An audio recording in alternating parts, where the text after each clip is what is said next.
ओम शांति। आज के वरदान, बाप दादा के वरदान अपने प्यारे बच्चों की प्रत, डेट 23 जून 2025। वरदान है, हर खजाने को कार्य में लगाकर पद्मों की कमाई जमा करने वाले पद्मा पदम भाग्यशाली भव। हर खजाने को कार्य में लगाकर पद्मों की कमाई जमा करने वाले पद्मापदम भाग्यशाली भव। बाबा कहते हैं 5000 सालों में आत्मा आत्मा के लिए एक ही जन्म में कमाई करती है। शरीर के लिए तो 84 जन्मों में कमाई कर सकती है, अलग अलग जॉब कर सकती है। आत्मा के लिए तो एक ही जन्म में कमाई करेगी। लेकिन कमाई कैसे किया जाता है लौकिक में?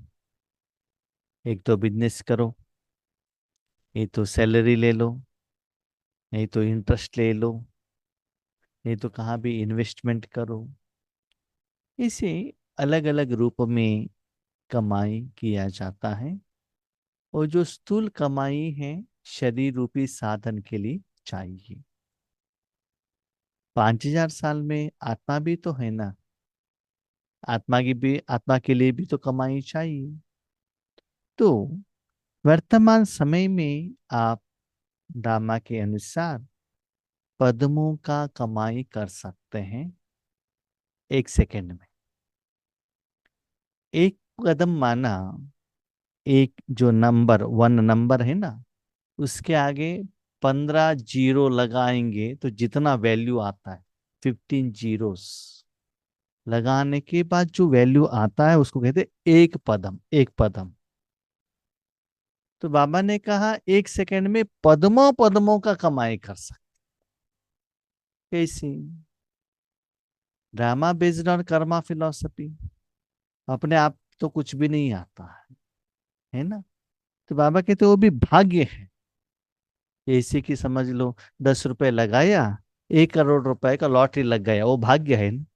आपने पसीना थोड़े ही निकाला, नहीं है ना, आराम से मिल गया। लेकिन 10 रुपए तो इन्वेस्टमेंट करना पड़ेगा ना। 10 रुपए नहीं डालेंगे तो 10 करोड़ नहीं आएगा। इसीलिए बाबा कहते भगवान द्वारा जो आपके पास खजाने आए हैं, साधना द्वारा भगवान की शक्तियां जो आए हैं, उसको री इन्वेस्टमेंट करो। कहाँ?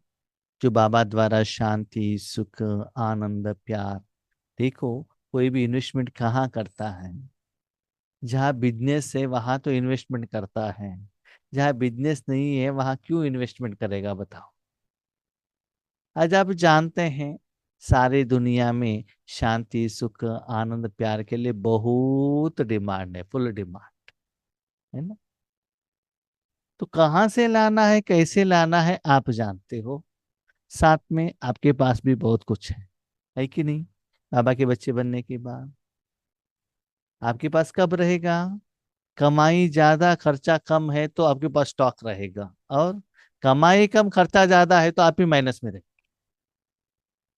तो चेक करो, आप हर रोज शांति का, सुख का अनुभव कर रहे हो, तो आपके पास समय का खजाना है, संकल्पों का है, ज्ञान का है, शक्तियों का है, धन का है, धन का है। इसको इन्वेस्टमेंट करो, कार्य में लगाओ। आपके पास 10,000 रुपए हैं, अपने पर्स में रख दिया, क्या वो कमाई करेगा क्या? नहीं है ना। बैंक में डिपॉजिट करो, नहीं तो शेयर मार्केट में इन्वेस्टमेंट करो, तब रिटर्न में मिलेगा। तो हर खजाने इन्वेस्टमेंट करते हुए आपको ऐसे लगना चाहिए हर सेकंड में पद्मों का कमाई कर रहा हूं। लेकिन उतना आसानी नहीं है, आसान नहीं है जैसे आप समझते हैं। पहले एक एक रुपए कमाई करते करते करते करते जाना चाहिए, उसके बाद ही आप होलसेल बिजनेस कर सकते हो। तो 1 सेकंड में आपका मन इतना क्लीन एंड क्लियर रहना चाहिए, आपके द्वारा भगवान की शक्ति तीनों लोगों तक, सभी लोगों तक जाकर पहुंचना चाहिए, तभी पद्मों का कमाई हो सकता है। वो एहसास भी आपको होने लगेगा। किसी एक आत्मा को आप दृष्टि देंगे, एक पर्पस के लिए योग करेंगे, उससे आपको पद्मा पदम नहीं हो सकता है। कैसे होगा? करोड़ों रुपए प्रॉफिट करना है तो इन्वेस्टमेंट भी वैसे करोड़ ही करना पड़ेगा ना। उतना एरिया में भी बिजनेस रहना पड़ेगा ना। उतना लोगों के पास आपका प्रोडक्ट जाकर पहुंचना पड़ेगा ना। उनको खरीदना है, उसके बाद यूज करना है, उसके लिए वो पेमेंट करना चाहिए, आपके पास आकर पहुंचना चाहिए। वो डिमांड रहना चाहिए, तभी तो आप कर सकते हो। तो भगवान के पास जो जायदाद है, जो आपका पिता है, वो प्रोडक्ट फुल डिमांड में है। तो आप सिर्फ एक साधन बनो, मानव बुद्धि को भगवान के हाथ में दे दो। ऐसे हर सेकंड में पदमा पदम कमाई करने वाले भाग्यशाली बनो। सिर्फ भाग्यशाली नहीं, सौभाग्यशाली भी नहीं, पदमा पदम भाग्यशाली बनो। हर सेकंड पद्मों की कमाई जमा करने का वरदान ड्रामा में संगम के समय को मिला हुआ है। बाबा कहता है संगम युग में ही हर सेकंड में पद्मों का कमाई कर सकते हो। कैसे? क्योंकि आप जो प्रोडक्ट देते हो ना, वो आपका नहीं है। अब जिसके साथ संगम में हो ना, उसका प्रोडक्ट है वो। उसके लिए डिमांड है सभी जगह पर। तो देने वाला भी वही है। देखो, भले आपके मूर्तियां हैं, आपके फोटो हैं, जो भी हैं, लेकिन लोग भगवान के नाम पर ही तो मांगते हैं। भगवान शांति दो, सुख दो, समस्या का समाधान करो। तो रिक्वेस्ट लेटर तो उनके पास ही गया है। खुद आप भी तो उनसे वही मांगते हो, ये दे दो, वो दे दो। फैक्ट्री का मालिक वो है। सिर्फ अब भगवान को साथ में रखना, किन लोगों का कितना डिमांड का परचेस ऑर्डर दिया है, भगवान जानता है। वो डिलीवरी करता रहेगा। भले आपके मुख द्वारा, मन द्वारा, शुभ भावना द्वारा, संकल्प द्वारा, किसी भी रूप में वो दे सकता है, लेकिन आप अपने मन भगवान के हाथ में देना बहुत इंपॉर्टेंट है। तो ऐसे संगम, आप और बाबा संगम। एक बात याद रखिए, बाप और बच्चों का मिलन कब होता है? बाबा बार बार कहते हैं, हर रोज कहते हैं, बच्चे जब तक आप आत्मा नहीं बनते हो तब तक मैं आपके साथ मिलन नहीं मना सकता हूँ। है ना?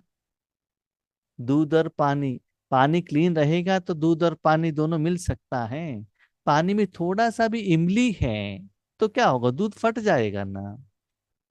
इसीलिए जब तक आप आत्मा नहीं बनते हो, आत्मा नहीं बनते हो माना आत्मा तो हो, नो डाउट, लेकिन आत्मा बनना माना आपके मन बुद्धि सिर्फ आत्मा में ही रहना, और कहा भी नहीं रहना कि शरीर की तरफ, अपने पाठ की तरफ, न तपस्या की तरफ, न सेवा की तरफ, कहा भी नहीं। सिर्फ मन बुद्धि आत्मा की तरफ। इस आत्मा में 84 जन्मों का 5000 साल का पाठ है। क्या सारा पाठ, सारा ज्ञान हम सदा लेकर जाएंगे क्या? मन में रखते हैं क्या? नहीं है ना। अभी एक बार आप माँ बने, 10 मिनट तक सिर्फ माँ ही बनकर रहेंगे आप, जब तक बच्चों को भोजन खिला रहे हो। है ना? किसी को ट्यूशन क्लास दे रहे हो, आप टीचर बनकर रहेंगे, बाकी सभी बाजू में रखेंगे ना। तो वैसे ही आप एक आत्मा बनकर रहना और बाबा के साथ जुड़ना। स्पेशली इस वरदान में बाबा ने कहा, जब आप आत्मा बनते हो उस समय आपके द्वारा जिनको चाहिए उनको मेरा शक्ति देता हूं मैं, अपने लिए नहीं। अभी देखो, बिजनेस कर रहे हो, उस समय प्रोडक्ट सेल करते हो और प्रॉफिट ले लेते हो ना, उस समय भोजन थोड़े ही करते हो, उस समय नींद करते हो क्या? टेलीविजन देखते हो क्या? नहीं है ना। उस समय सिर्फ बिजनेस करने का समय है। तो इस समय में आपका जो आत्मा है, उसमें सिर्फ बाबा का सप्त गुण ही बाहर जा रहा है, वही एहसास होना चाहिए आपको। तो ऐसे कमाई का समय अभी संगम युग ही है। ड्रामा में ये सीक्रेट भरा हुआ है। ऐसे वरदान को स्वयं प्रति जमा, स्वयं प्रति माना यहाँ तन का प्रति बाबा ने नहीं कहा, आत्मा के प्रति। आत्मा के लिए यूज करो और परमात्मा का जो शक्ति है आत्मा में स्टॉक करो। ऐसे ही संकल्पों के खजाने को, ज्ञान के खजाने को, स्थूल धन रूपी खजाने को कार्य में लगाकर पद्मों की कमाई जमा करो। कोई कोई बुद्धिमान लोग क्या करते हैं जानते हैं? अपने पास जो पैसा है, माँ बाप ने दिया है, भाई लोगों ने दिया है, वो भी बिजनेस में डाल देते हैं।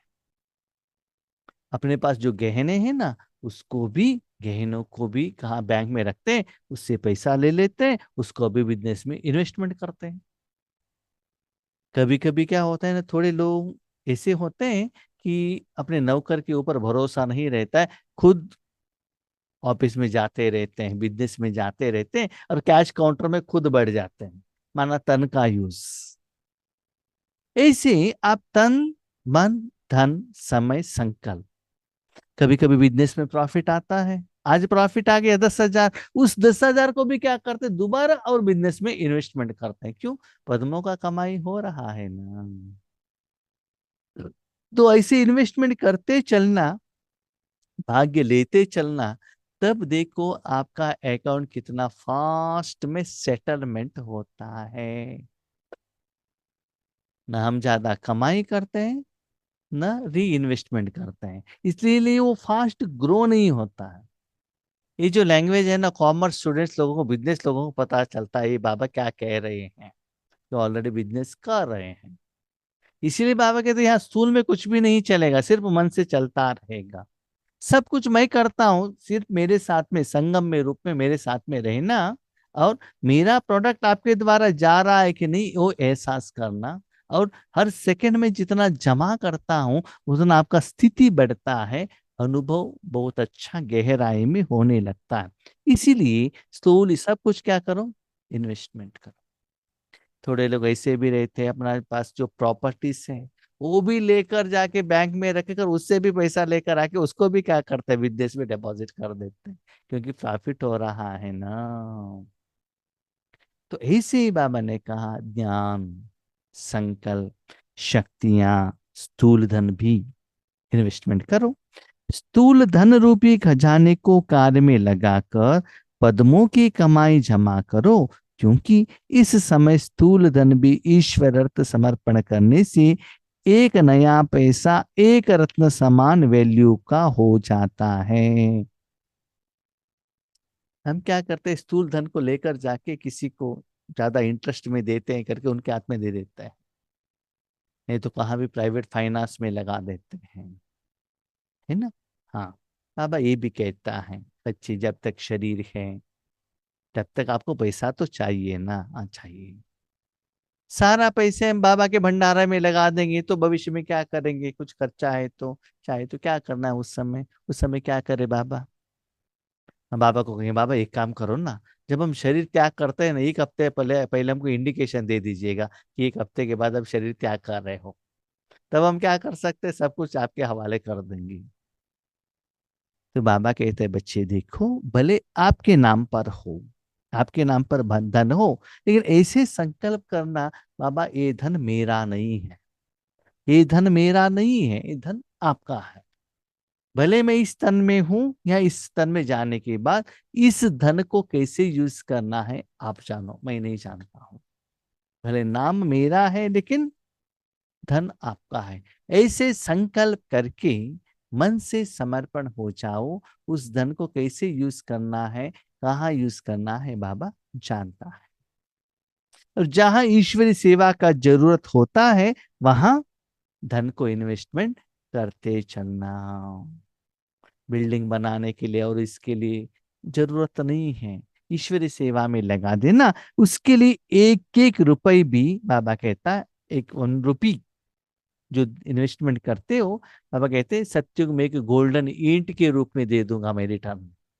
जिस भाव से, जिस समय, जिस इंटेंशन से देते हो उसके आधार पर आपको रिटर्न मिल जाता है। तो इन सर्व खजानों को स्वयं के प्रति व सेवा के प्रति कार्य में लगाओ तो पदमा पदम भाग्यशाली बन जाएंगे। स्वयं के प्रति माना आत्मा के प्रति, और सर्व के प्रति सेवा। सेवा माना साधन भगवान के हाथ में देना, उस साधन को कैसे यूज करना भगवान जाने। बस धन है, भंडारा में डाल दिया, आपका काम क्लोज। तन लेकर गए, सेवा केंद्र पर गए। आज एक जगह पर गए थे, सेवा केंद्र पर सेवा के लिए गए थे। ठीक है, जाते ही एक सेवा का सेंटर में किया, उसके बाद ड्राइविंग करके चले गए। वहाँ इंटरनेशनल क्या है, योगा दिन था ना। हाँ, हर रोज क्या करते हैं, ये योगासन करते हैं। वहाँ करने लग गए, वो लोग भी कर रहे थे, मैं भी कर रहा था। आधा घंटा कर लिया। उसके बाद कहा कि वहाँ फोटो निकालना है, तो तुरंत फोटोग्राफर का पार्ट स्टार्ट हो गया। ठीक है, फोटो निकाला। उसके बाद कहा टोली लेकर आके, माना भोजन नीचे से लेकर आना है। ठीक है, लेकर आ गए।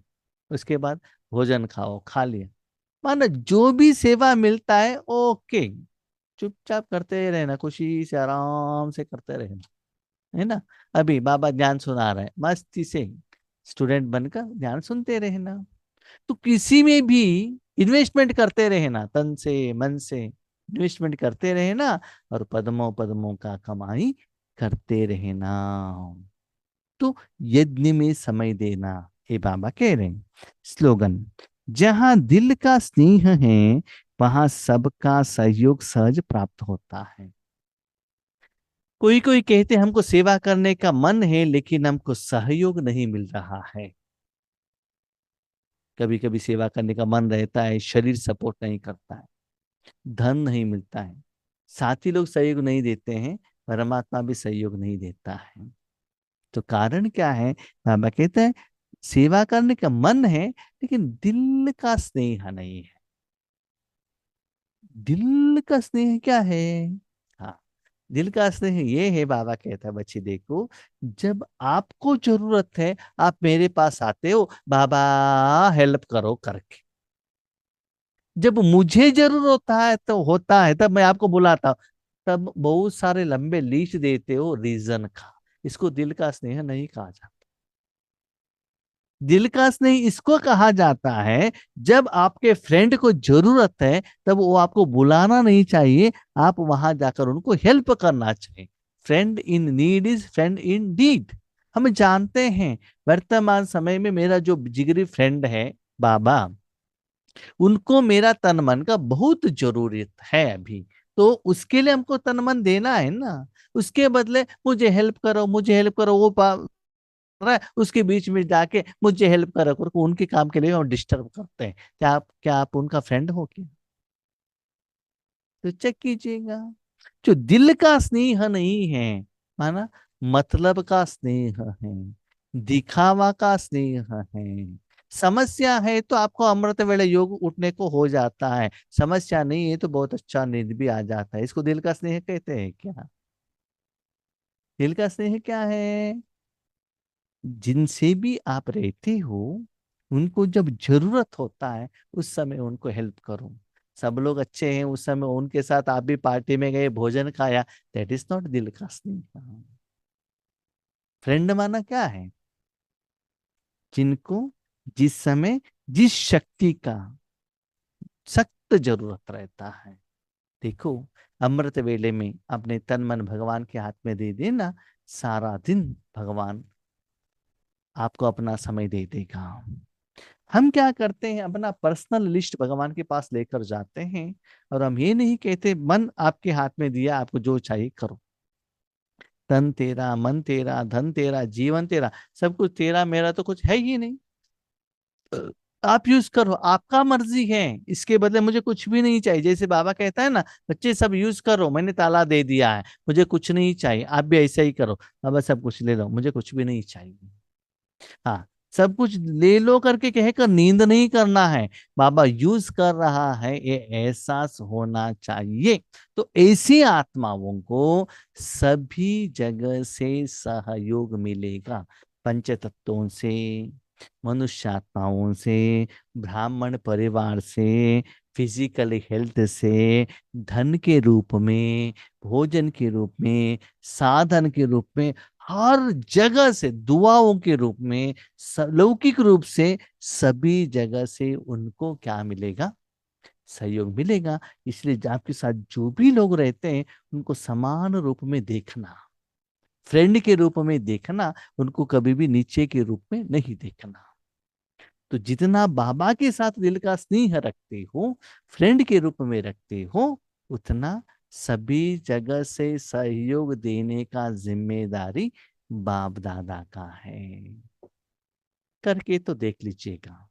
एक सीक्रेट जान लीजिएगा, ईश्वरी विश्वविद्यालय में अपना डिमांड लेकर जाके बाबा के पास मत जाइएगा। बाबा का काम करते जाएगा, तब देखिएगा आपका काम करने के लिए बाबा बांधा हुआ है। यस, बांधा हुआ है। लेकिन हम वो नहीं सोचते हैं, हमने डिमांड रखा, हमको बाबा ने क्या करके दे दिया, वही हम कंपैरिजन करते आगे बढ़ते जाते हैं। हमको भगवान से क्या मिला, आपने भगवान को क्या दिया? हम कहते बिल्डिंग दिया, धन दिया। बाबा को उसका जरूरत नहीं है, बाबा को क्लीन एंड क्लियर मन चाहिए बस। जितना मन क्लीन होगा, उतना बाबा का ओरिजिनल प्रोडक्ट आपके द्वारा बाहर जाएगा, वो आपको एहसास होने लगेगा। तो उस आत्माओं को सारा वैरायटी का सहयोग मिलता है। सारा वैरायटी का सहयोग मिल रहा है, समझ लो दिल का स्नेह है। ओके, ओम शांति।